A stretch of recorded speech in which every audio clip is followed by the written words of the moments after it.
1 Coríntios, capítulo 15, versículo 57, que diz assim: graças a Deus que nos dá a vitória por intermédio do nosso Senhor Jesus Cristo.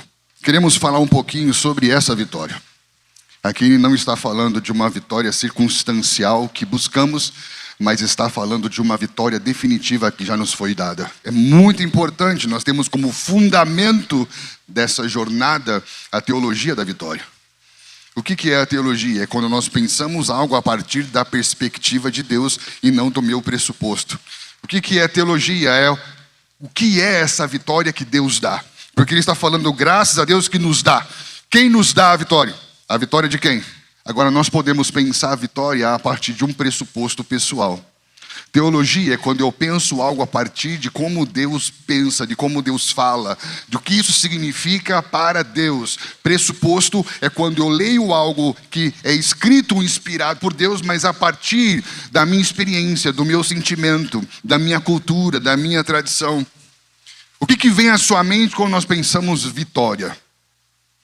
Isso é a primeira aula que nós estudamos na nossa academia teológica. O pressuposto do estudo bíblico. Precisamos de embasamento para que o nosso pressuposto seja bíblico. E não apenas baseado na minha experiência. Porque sabe o que pode acontecer, queridos? Sabe quando você está navegando num computador e aí você minimiza a tela? Estão comigo? Minimizou a tela que estava aberta, ela vira um ícone. Isso dentro da filosofia e da teologia se chama reducionismo. É quando eu pego algo muito amplo, muito grande e eu minimizo isso. Você pode alcançar muitas coisas nesse ano e essa vitória que Deus dá não tem a ver com nenhuma delas. Porque essa vitória que Ele nos deu por intermédio de Jesus não tem a ver com casa, com carro, com bens, com coisas, mas tem a ver com uma vida eterna, querido. E nós podemos a vida toda estar perseguindo vitórias que são reduzidas, minimizadas, relacionadas a coisas para nós que não tem nada a ver com aquilo que Jesus morreu na cruz para te dar. É algo muito amplo, muito profundo e muito poderoso, minimizado. Deus pode te fazer alcançar muitas coisas. E você, depois que alcançou todas essas coisas, ainda não tem entendido a vitória que Deus nos dá por intermédio de Jesus. O que é vitória para você? Qual é o pressuposto? Qual é o sentimento? Qual é a imagem? O que você pensa quando você ouve a palavra vitória? Quando nós falamos Deus nos deu a vitória, o que nós ouvimos? Será que vemos a mesma coisa? Será que pensamos a mesma coisa? Quando alguém ouve a palavra lar, alguém pode sentir, visualizar descanso, refúgio, aconchego, acolhimento. Mas outras pessoas podem ouvir a mesma palavra lar e sentir tensão, angústia, aflição. Estão entendendo? É a mesma palavra. Mas é a lente a partir do qual eu leio. A lente tem a ver com a minha experiência, com a minha vivência. E eu acabo dando significado às coisas. Estão entendendo? É muito importante entender isso, porque nós podemos ir para as Escrituras já com uma ideia por trás da ideia. Já ter uma ideia formada antes de procurar entender o que Deus quer me falar com relação àquilo. O que é a vitória que Deus dá? Alguns podem pensar que vitória é Deus resolver um problema. Deus me deu a vitória, Deus me resolveu um problema. Será que é essa a vitória que Ele nos deu já por intermédio de Jesus Cristo? Será que Deus é um resolvedor de problemas? Será que a vitória é parar de sofrer? Eu estava sofrendo, Deus me deu a vitória que agora eu não sofro mais. Será que essa é a vitória que Ele nos deu por intermédio de Jesus Cristo? Ter uma vida melhor, ser melhor do que alguém. Percebe que o coração do homem, os nossos pressupostos, sentimentos, dores, demandas e necessidades podem trazer significados que são limitantes àquilo que Deus quer nos comunicar com relação à vitória que Ele nos deu por intermédio de Jesus Cristo. E sabe o que acontece? Nós nos tornamos pessoas sinceramente confusas. Com uma fé puramente frágil. Ela é pura, mas ela é frágil. Ele é sincero, mas é confuso. Por quê? Porque ele se perdeu nos significados. Tem muito mais pressuposto meu do que verdades de Deus naquilo que eu falo, naquilo que eu penso. Já parou para pensar que se vitória é igual a uma vida sem luta, e alguém está passando por uma luta, o que ele vai pensar? Tem alguma coisa errada comigo. Porque se a vitória é não ter luta, por que eu estou passando por luta? Se a vitória é igual a ter resultados visíveis, Deus está abençoando mais o outro do que a mim. O filho do outro morreu e o do outro não morreu. Deus abençoou um mais do que o outro, porque se vitória tem a ver com resultado, isso vai gerar confusão. Será que é essa a vitória que Ele nos deu por intermédio de Jesus Cristo? Se vitória é igual eu conseguir alcançar algo, se eu não consigo, se eu caio, eu fracasso. E se eu fracasso, eu me frustro, aí eu fico frustrado porque eu não alcancei aquilo que deveria ter alcançado, porque não me esforcei o suficiente. E aí eu fico mais uma vez me sentindo confuso. Estão pegando? O que é a vitória? Que vitória é essa? Não interpretar bem a palavra vitória pode afetar a sua vida de oração. Você sabia disso? Por quê? Porque se essa vitória é circunstancial, é temporal, ela tem a ver com coisas, a vitória é Deus resolver o que está causando dor ou problema aqui e agora. Qual o significado disso? A oração deixa de ser relacional e ela se torna utilitária. A oração já não tem mais a ver com me relacionar com Deus. Oração não tem mais a ver com me comunicar, com ouvir, com aprender com Deus, com ser como Jesus. Oração agora tem a ver com utilidade. E toda oração utilitária é idólatra, porque a idolatria é utilitária. O que é a idolatria? É quando pessoas trazem oferendas e sacrifícios às divindades, porque ela quer que a divindade faça algo de acordo com aquilo que ela quer que a divindade faça. A idolatria não tem a ver com conhecer o caráter da divindade, mas sim que a divindade faça aquilo que eu quero que ela faça. Se a vitória que eu busco na oração tem a ver com um problema que Deus tem que resolver, já não é mais relação. É idolatria. Oração não surgiu depois da queda. Oração nada mais é do que o diálogo, a conversa, é quando eu ouço o que ele tem para dizer, porque se só eu falo, não é oração, é petição. Por isso que Paulo fala de petição, oração, intercessão e ações de graça. Há um fluxo na vida de oração. E muitas vezes nós falamos, pedimos. E a hora que Deus vai falar alguma coisa, a gente já levantou, já foi embora. Porque para muitas pessoas, orar é apenas pedir coisas que eu quero que Ele faça. Mas eu nem sei como Ele é. Que vitória é essa? Que Ele já nos deu por intermédio de Cristo Jesus. Você ora para que o cenário mude ou para alinhar o seu coração com a realidade de Deus? Você ora para que Deus mude as circunstâncias? Ou ora para procurar entender como que por meio das circunstâncias você vai se tornar mais parecido com Jesus? Que vitória é essa que nós estamos buscando, queridos? A minha preocupação é que as nossas orações, ao invés de serem uma relação, se tornem cobranças. Como se Deus estivesse nos devendo alguma coisa e tivesse a obrigação de nos dar o que pedimos. Que vitória buscamos? A pessoa que nasceu de novo, ela não ora para uma vitória que ainda falta alcançar, mas ela ora só porque ela já está na vitória que foi consumada. Porque se eu não tivesse já vivendo a vitória que Ele nos deu, nem falar com Deus eu teria condições de falar, porque é por meio de Jesus Cristo que temos acesso a Deus. Já há uma vitória, nós já somos vencedores em Cristo Jesus. Nós estamos buscando vitórias como se Ele não nos tivesse dado uma vitória por intermédio de Cristo Jesus. Parece que ganhar coisas, superar desafios é mais importante do que viver a realidade da vitória que Deus já nos deu por intermédio de Cristo Jesus.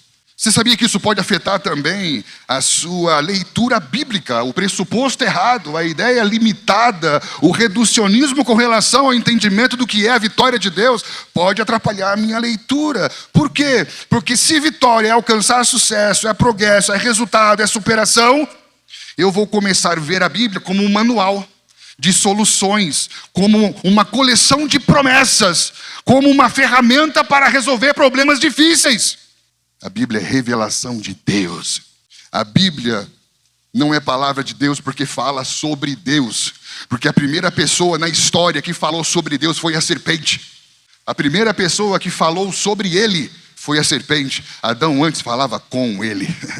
não lemos um livro que fala sobre ele, mas quando lemos o livro, encontramos ele. Ele é a pessoa que se revela no livro. A Bíblia é a palavra de Deus, porque ele se revela por meio dela. A palavra de Deus é a palavra de Deus, porque Deus se revelou por meio do Espírito a homens que foram inspirados pelo Espírito. Como que eu vou entender um Cristo que está dentro de um livro, sem que o Espírito Santo que revelou seja o mesmo que ilumine para entender? Se o Espírito revelou, se o Espírito inspirou, como que eu vou querer ler sem o Espírito? O mesmo Espírito que revela, o mesmo Espírito que ilumina, é o mesmo Espírito que vai me mostrar o que está escrito. Davi fala: abra os meus olhos para que eu veja as maravilhas da sua lei. Porque o Espírito que revelou, o Espírito que inspirou, é o Espírito que me ilumina.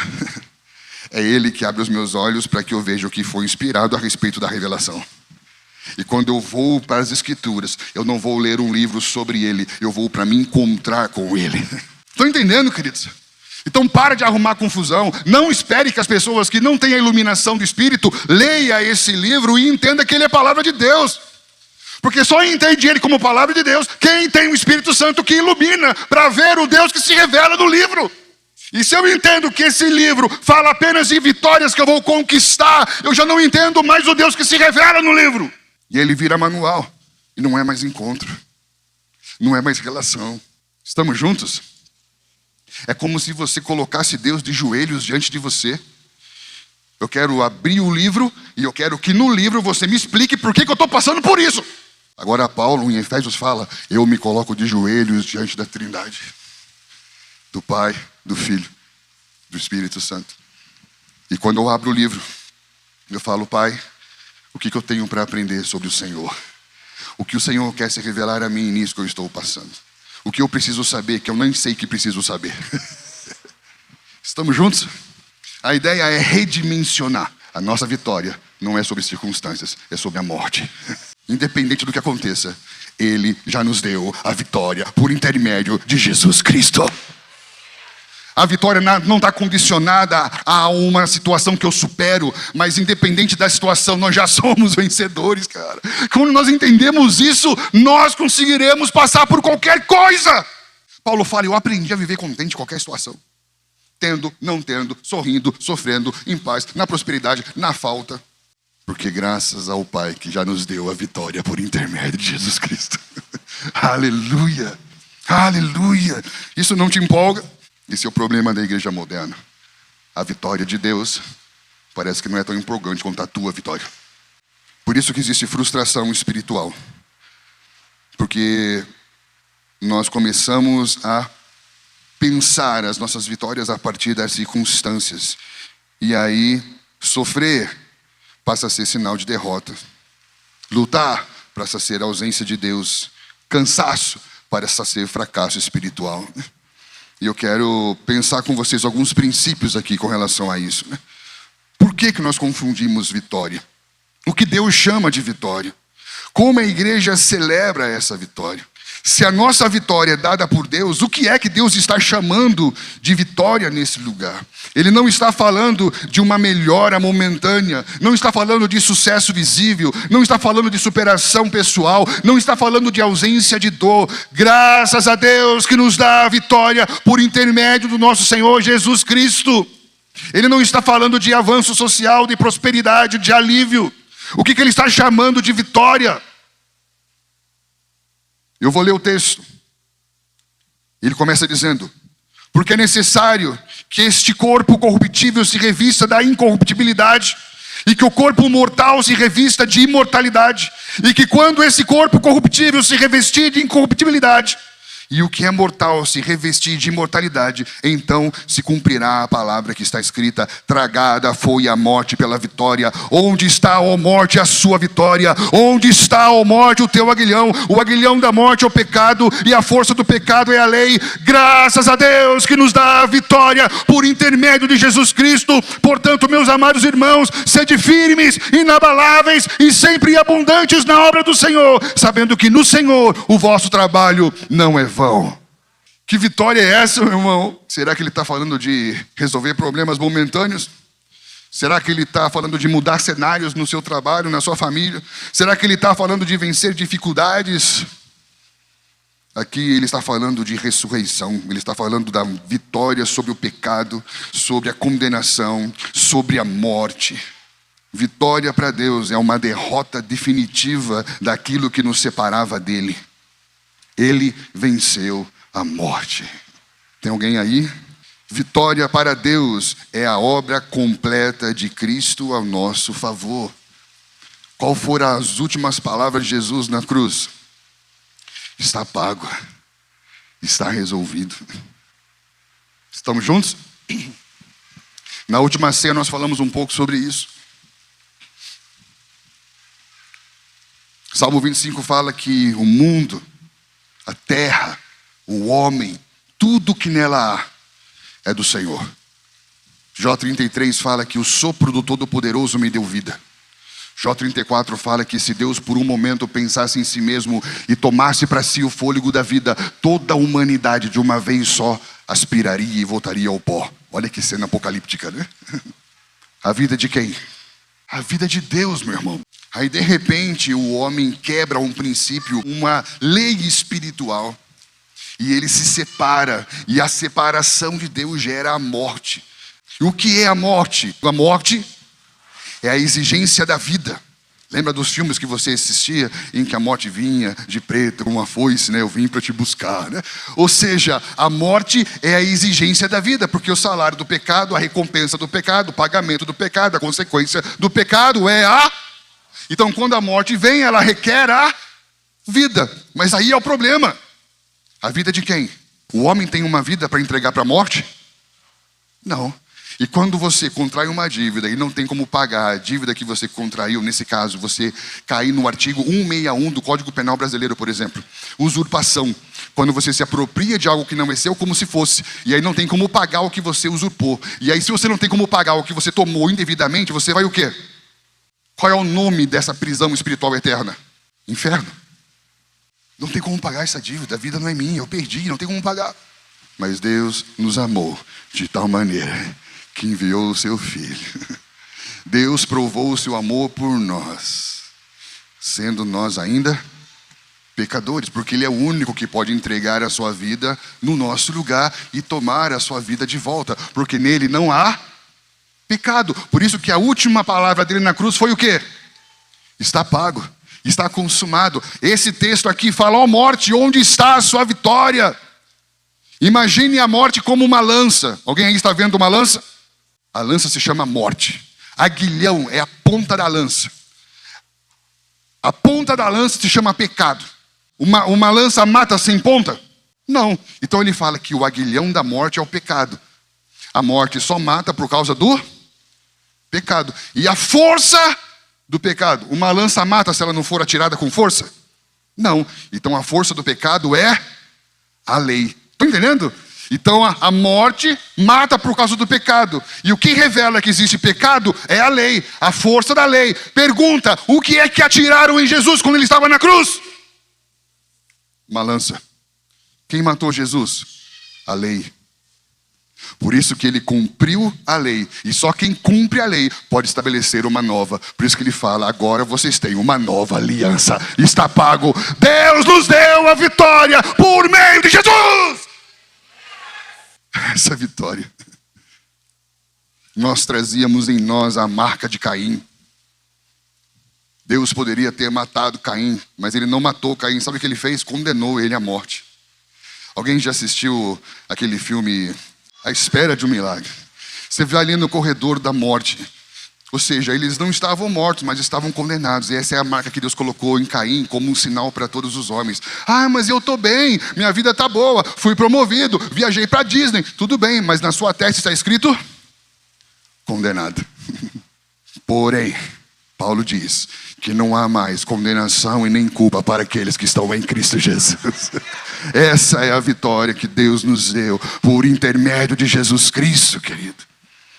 Ele morreu a nossa morte para que agora possamos juntamente com Ele viver a sua vida, como um novo homem. E quando nós entendemos essa vitória, essa nova vida, essa ressurreição, nós conseguimos passar por qualquer situação, porque nós não condicionamos a vitória de Deus a qualquer circunstância, porque a vitória de Deus está acima de toda circunstância, ela é definitiva. Tem alguém aí? A vitória é completa em Cristo Jesus, o nosso Senhor. Para Deus, vitória não é mudar um cenário, mas é mudar um destino eterno. Amém, queridos? Isso faz sentido para você? Sobre quem então é essa vitória? É sobre a morte. Ele destruiu aquele que tem o poder da morte. Amém, queridos? Guarde algo no teu coração. Ele venceu a morte. Ninguém que nasceu de novo encontra com a morte. Ele destruiu aquele que tem o poder da morte. Por isso que ele disse para aquele homem que estava do seu lado: hoje mesmo estarás comigo no paraíso. Porque ele veio para nos dar uma vitória definitiva e não circunstancial. Por que eu estou falando isso? Porque se você entender essa vitória, nada mais te para, nada mais te assusta, nada mais te desanima, nada mais vai colocar em xeque a sua fé, a sua força, a sua capacidade de avançar, de romper e de viver o testemunho dessa realidade. Então, o que Deus não chamaria de vitória? A ausência de sofrimento. Alcançar apenas sucessos visíveis, resultados, nunca cair, nunca cansar. A vitória bíblica não elimina o sofrimento, ela traz sentido para ele. Ela traz propósito para ele. Você sabia que agora o Messias glorificado, o homem na eternidade, existe um Filho de Deus, homem de carne na eternidade, intercedendo por nós? Por isso que Paulo fala, sabemos. Isso é muito importante, porque a gente usa esse texto muitas vezes quando vai fazer uma visita e não sabe o que falar para o irmão que está sofrendo. Ah, irmão, todas as coisas cooperam, né? Mas não é genérico, a gente precisa parar de viver uma fé genérica e entender que tudo tem significado, tudo é específico. Quando você sabe, você descansa. Ele fala, sabemos que todas as coisas cooperam. A palavra cooperar é sinergel, de energia. Todas as coisas trabalham junto, é sinergia. Todas as coisas trabalham juntas. Todas as coisas cooperam para o bem daqueles que amam a Deus, daqueles que foram chamados segundo o seu propósito. Que propósito? De serem conforme a imagem do seu Filho. Pastor, resolve esse problema. Não tem como eu resolver o seu problema, mas eu posso ajudar você a entender que se você nasceu de novo, isso pode cooperar para formar Jesus em você. Todas as coisas estão trabalhando. Deus não está te perseguindo. Deus Pai, Deus Filho, Deus Espírito Santo estão trabalhando juntos para que se cumpra tudo aquilo que está estabelecido para se cumprir na sua vida. Há uma vitória que Deus nos dá por intermédio de Jesus Cristo. A vitória não é sobre pessoas, circunstâncias, mas sobre algo que é eterno. Como que a igreja celebra essa vitória de Deus? Nós celebramos a mesa do Senhor. É uma ordenança que nos lembra da grande vitória que Deus nos dá por intermédio de Jesus. Vocês já não estão condenados, vocês pertencem a mim. O fim da história já está decidido. Ele é o princípio, ele é o fim. Lutar não é sinal de fracasso, cansar não é sinal de derrota, perseverar não é tentar vencer, perseverar é permanecer na vitória que já foi dada. Permanecer, esse é o grande desafio dos santos, permanecer na vitória que já nos foi dada. A igreja não celebra o que está acontecendo, ela celebra o que já está consumado. A sua Bíblia, nos 2 últimos capítulos dela, você vai encontrar a consumação de tudo o que está escrito nos 2 primeiros capítulos dela. Nos 2 primeiros e nos 2 últimos não tem pecado, não tem queda, não tem dor, não tem morte, não tem sofrimento. Nos 2 primeiros fala de todo o propósito original. Os 2 últimos fala que todo o propósito vai se cumprir. Por quê? Porque ele já nos deu a vitória por intermédio de Jesus Cristo. Quando Paulo disse, considero tudo como perda, tudo como esterco, tudo como um pano sujo de limpar banheiro, como um trapo de imundícia, ele não estava falando de pecado. Porque ele não era bêbado, drogado, promíscuo. Ele não era nada disso.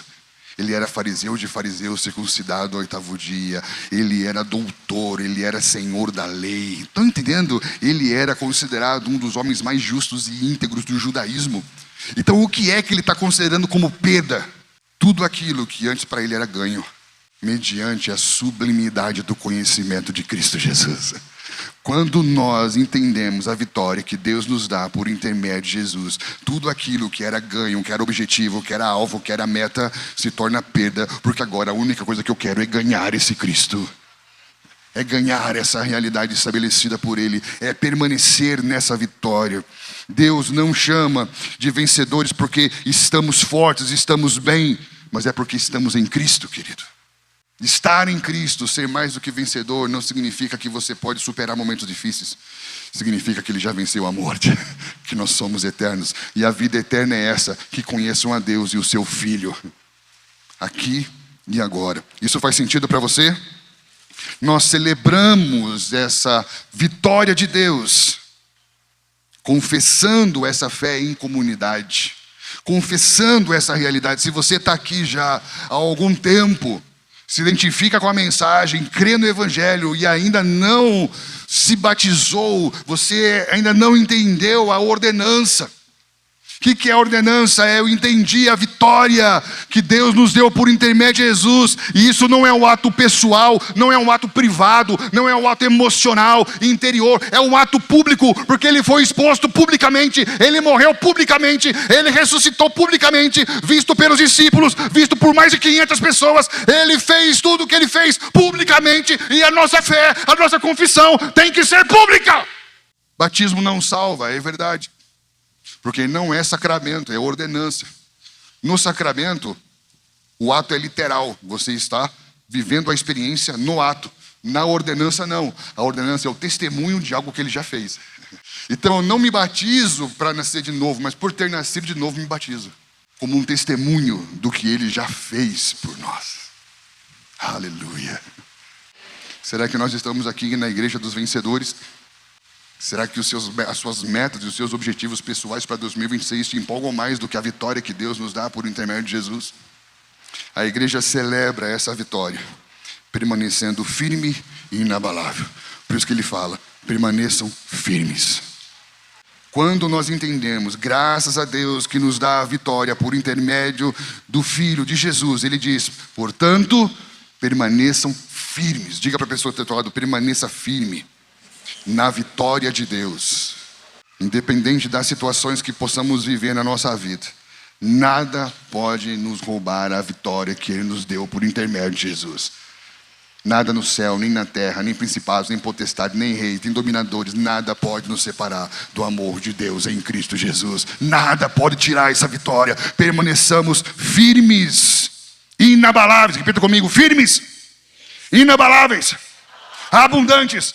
Por quê? Porque você está nesse lugar de viver firme na vitória que Deus nos deu por intermédio de Jesus Cristo, querido. Não é aquela fé de empreendedor de startup, estão entendendo? De tentativa e erro.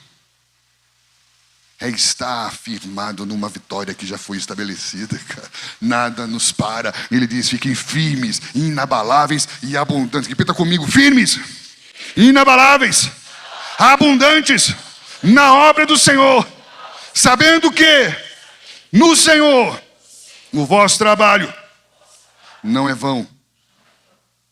Isso quer dizer que há a possibilidade de você fazer coisas vãs. Ele diz, no Senhor, preposição grega que fala de dentro de, a partir de, quer dizer que a partir do momento que eu estou nele, o que eu faço nele, por ele e para ele não é vão. Mas a própria Bíblia fala que existe uma adoração que é vã, por exemplo. Porque o que é vão? Vazio, sem sentido, sem propósito, sem valor, sem significado. Uma música que está na boca, mas uma verdade que nunca entrou no coração. Por isso que o Pai procura. Porque se Ele procura, é porque não é genérico, não está em todo lugar. O Pai procura a verdade do coração e não a canção que está na sua boca. Por isso que Ele não procura adoração, Ele procura o adorador. Porque se Ele encontrar o adorador, Ele tem a adoração. Vamos avançar. As portas do inferno não resistirão à igreja. No Senhor, nada é em vão. Tudo tem valor, tudo tem significado, tudo tem verdade, tudo tem propósito, tudo tem missão, tudo transforma, tudo mobiliza, tudo toca, tudo impacta. Isso faz sentido para você? Essa é a vitória que vale a pena. Não a pena do seu sofrimento, mas a pena que estava sobre o Filho de Deus que foi paga por nós. Que Deus nos ajude. Eu abençoo para que você desfrute da paz que essa vitória traz ao nosso coração. Existem vitórias circunstanciais que podem te dar uma paz momentânea, mas um ponto que eu coloquei aqui: a igreja desfruta da vitória na paz de Deus. Justificados, pois, mediante a fé, temos paz com Deus. Você fala: eu alcancei uma vitória, arrumei um emprego novo, aumentou meu salário, paguei minhas contas, tá bom. Mas esse tipo de paz vai durar até quando? Estão entendendo? Alguém disse uma vez que se a tua paz depende de algo fora de você, você não tem essa paz está com o outro. Ai, pastor, eu estava bem, até que o cara me fechou, aí ele tirou minha paz. Que paz? Você nunca teve. Porque se depende do outro, você não tem. Paulo fala que essa vitória que ele nos deu por intermédio de Jesus nos dá paz com Deus. Paulo fala de uma paz que vai além da razão e do entendimento. Uma paz que não se explica, que mesmo que a sociedade esteja numa bagunça, mesmo que na sua empresa esteja um caos, mesmo que as coisas estejam passando por um terremoto, mesmo que haja um tsunami no seu contexto, dentro de você há, e ninguém pode tirar, porque Deus nos deu a vitória por intermédio de Jesus Cristo. Aleluia, aleluia. A minha esposa estava em coma em 2005, entre a vida e a morte, com politraumatismo craniano, num quadro de quase morte cerebral. E eu não aguentei mais ir até aquele lugar para ouvir esses diagnósticos, porque eu tinha ouvido algo. E eu estava em paz. E eu falei assim: Deus, assim como Daniel disse, se o Senhor quiser nos salvar, o Senhor nos salvará. Mas se o Senhor não nos salvar, nós continuamos te amando. Porque o Senhor nos deu a vitória por intermédio de Jesus Cristo. Nem a vida, nem a morte, nem anjos, nem principados, nem poderes, nesse século, nem do porvir, nada poderá nos separar do nosso amor por Deus e do amor de Deus por nós. Isso é muito poderoso, isso precisa ser cantado, isso precisa ser celebrado, isso precisa ser testemunhado, querido. O mundo não pode mais te ver aflito por causa de questões que fazem parte da vida. Estão entendendo? Essa paz comunica uma realidade do reino. Quando o Senhor governa sobre a nossa vida, nós estamos a salvo. O reino de Deus não está aqui, não está lá, mas o reino de Deus está dentro de vós. E onde o Senhor governa, tudo está a salvo. A sua família está a salvo, a sua vida está a salvo. Não porque vai tudo bem ou tudo mal, mas porque Ele nos deu a vitória por intermédio de Jesus. É muito maior. É algo muito maior. Desfrute dessa paz. A igreja que celebra essa vitória, ela desfruta de liberdade. Se você procurar no dicionário liberdade, vai aparecer ali você fazer aquilo que você deseja, aquilo que você tem vontade. Mas se eu faço só aquilo que tenho vontade, na verdade eu não sou livre, eu sou escravo da minha própria vontade.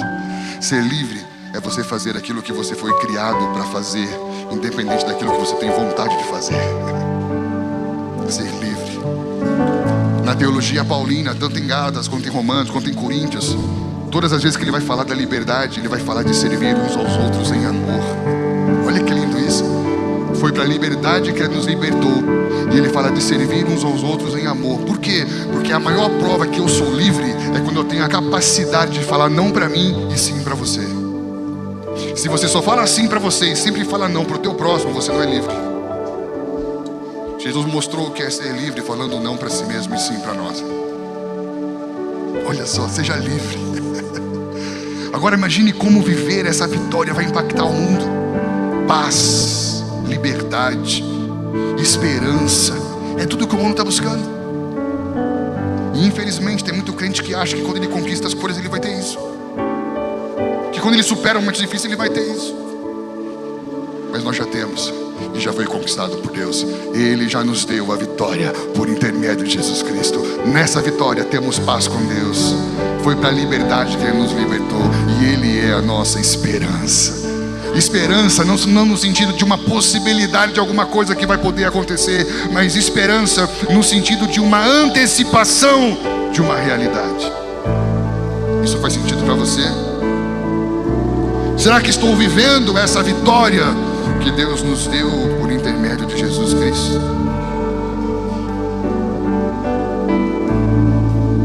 Hoje não estamos sendo chamados para vencer algo novo, mas estamos sendo chamados para permanecer na vitória que já nos foi dada. Deus nos deu a vitória por intermédio de Jesus Cristo. Graças a Deus por essa vitória. Graças a Deus por essa vitória. Porque agora temos paz com Deus. Agora somos livres. Agora temos esperança. E podemos passar por qualquer situação. Porque somos mais do que vencedores em Cristo Jesus. Porque é a igreja que haverá de se manifestar nos últimos dias. É a igreja que Apocalipse chama da igreja dos vencedores. A igreja que vai olhar nos olhos da morte e não vai temer pela própria vida, porque Ele já nos deu a vitória. Essa igreja é imparável. Sabe quando você vai tirando as camadas, tirando as camadas, tirando as camadas, até que você chega na substância. A igreja de Atos tinha só a substância. Eles não tinham ouro, eles não tinham prata, eles não tinham templo, eles não tinham casa, mas a sombra deles curava. Eles falavam para um homem: levanta e anda, e ele levantava e andava. Parece que nós somos nos enchendo de camadas, de camadas, de camadas, e hoje temos tantas coisas e perdemos a substância. O Senhor está nos chamando de volta a vivermos essa vitória que já nos foi dada em Cristo Jesus. Se você desejar isso, convido você a ficar de pé, e nós vamos celebrar isso. Nós vamos celebrar não a vitória que Deus ainda fará, mas vamos celebrar a vitória que já nos foi dada em Cristo Jesus. Agradeça a Deus por isso. Levante as suas mãos e agradeça Ele por isso. Te damos graças, Deus.